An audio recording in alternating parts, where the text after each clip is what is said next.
Selama 4 dekade, Timur Tengah terjebak dalam apa yang disebut para analis sebagai shadow war atau perang bayangan. Iran dan Israel saling serang melalui sabotase cyber, pembunuhan rahasia, dan serangan proksi di Lebanon atau Suriah. Namun, pada media 2024 hingga 2025, tirai itu tersingkap. Langit di atas Tel Aviv dan Isfahan tidak lagi dihiasi oleh drone lambat, melainkan oleh kilatan cahaya yang bergerak belasan kali kecepatan suara. Penggunaan rudal Fatah oleh Korps Garda Revolusi Islam IRGC bukan sekedar aksi militer. Ini adalah demonstrasi teknologi yang memutus dominasi udara Barat.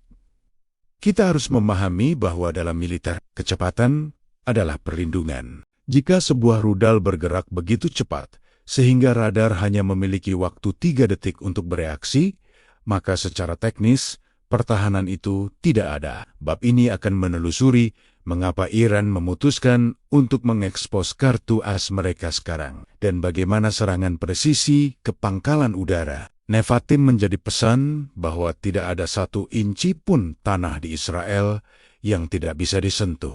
Bagaimana sebuah negara yang dikepung sanksi ekonomi selama puluhan tahun mampu menciptakan teknologi yang bahkan banyak negara NATO pun belum memilikinya? Jawabannya terletak pada rudal Fatah. Fatah diklasifikasikan sebagai Hypersonic Glide Vehicle HGV, berbeda dengan rudal balistik konvensional yang keluar angkasa lalu jatuh kembali dalam lintasan parabola yang mudah dihitung. Fatah memiliki kemampuan unik untuk meluncur di atas atmosfer. Secara teknis Fatah menggunakan mesin berbahan bakar padat 2 tahap. Tahap pertama membawanya ke ketinggian suborbital, sementara tahap kedua, dan inilah rahasianya, memiliki nozzle yang dapat bergerak atau spherical engine dengan teknologi Thrust Vector Control TVC. Ini memungkinkan rudal untuk melakukan manuver tajam saat mendekati target.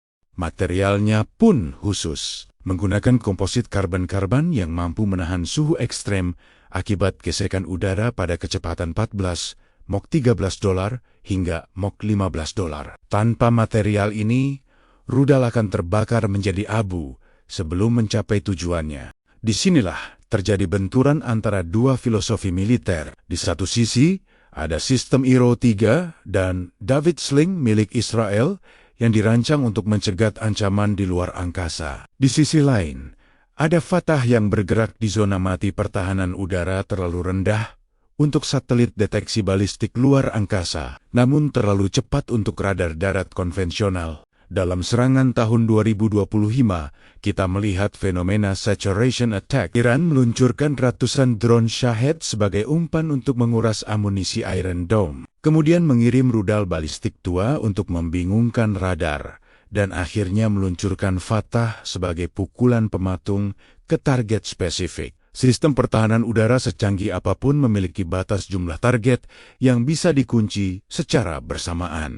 Ketika Fatah masuk dengan kecepatan hipersonik, sistem komputer pertahanan harus memproses data dalam mikrodetik. 1 kesalahan kecil dalam kalkulasi berarti kehancuran total bagi target di darat. Dulu, rudal Iran dikenal karena kuantitasnya, bukan kualitasnya. Mereka dianggap sebagai senjata teror yang jatuh secara acak. Namun, penggunaan teknologi panduan presisi PGM berbasis satelit menggunakan jaringan GLONASS Rusia dan Beidou China telah mengubah segalanya. Akurasi Fatah kini memiliki circular error probable ZAP kurang dari 10 meter. Artinya, jika Iran membidik hanggar pesawat F-35 di pangkalan udara Israel, rudal itu tidak akan meleset ke perumahan penduduk. Bagi Amerika Serikat, ini adalah mimpi buruk logistik. Pangkalan udara mereka di Ludado, Qatar, atau pangkalan angkatan laut di Bahrain, kini berada dalam jangkauan serangan bedah. Iran kini memiliki kemampuan untuk melumpuhkan infrastruktur bahan bakar, gudang amunisi, atau landasan pacu secara presisi tanpa harus memicu perang nuklir total. Namun cukup untuk menghentikan operasional militer Amerika Serikat di kawasan tersebut dalam hitungan jam. Keberhasilan Fatah menciptakan riak yang mencapai Washington, Moskow, dan Beijing. Bagi negara-negara Arab di Teluk, Kenyataan bahwa payung keamanan AS tidak lagi 100% kedap udara telah memicu perubahan arah diplomasi. Kita melihat tren di mana Arab Saudi dan WA mulai mencari jalan tengah dengan Teheran, menyadari bahwa konfrontasi fisik akan berakibat fatal bagi infrastruktur ekonomi mereka. Setiap aksi memicu reaksi. Menanggapi ancaman Fatah, Israel mulai mempercepat pengembangan Iron Beam, sistem pertahanan berbasis laser berkekuatan tinggi. Logikanya sederhana.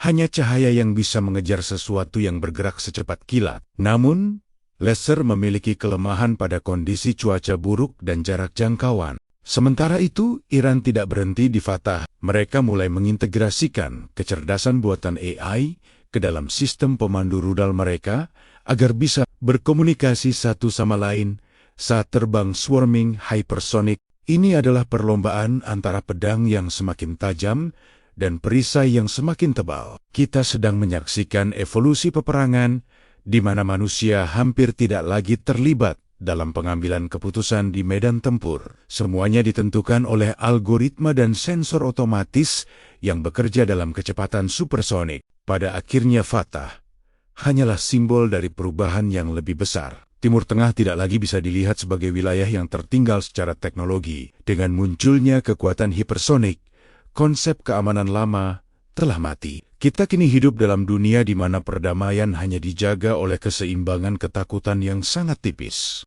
Saat matahari terbenam di atas Teluk Persia, ribuan mata menatap layar radar, menyadari bahwa dalam perang modern, kemenangan tidak lagi ditentukan oleh siapa yang memiliki tentara terbanyak, melainkan siapa yang memiliki rudal tercepat dan tercerdas. Fatah telah menulis ulang bab pertama dari buku perang baru ini, dan dunia hanya bisa menunggu untuk melihat apa yang akan tertulis di bab selanjutnya. Demikian penjelasan kita tentang rudal Fatah, senjata hipersonik yang kini menjadi salah satu sorotan utama dalam dinamika militer Timur Tengah. Rudal ini yang dikembangkan oleh Iran dan diklaim mampu menembus sistem pertahanan paling canggih seperti Iron Dome dan sistem Arrow, menunjukkan bagaimana teknologi persenjataan terus berkembang dan berdampak pada stabilitas regional serta global. Perkembangan seperti ini tidak hanya menjadi urusan militer semata, tetapi juga berpengaruh pada geopolitik, strategi pertahanan negara-negara lain, dan diskusi internasional tentang keamanan serta kontrol senjata. Kalau kamu merasa video ini bermanfaat, jangan lupa like, komen pendapatmu di bawah ini, dan subscribe kalau kamu belum. Aktifkan juga lonceng notifikasinya, supaya kamu tidak ketinggalan pembahasan menarik lainnya seputar dunia pertahanan dan keamanan. Terima kasih sudah menonton, sampai jumpa di video selanjutnya.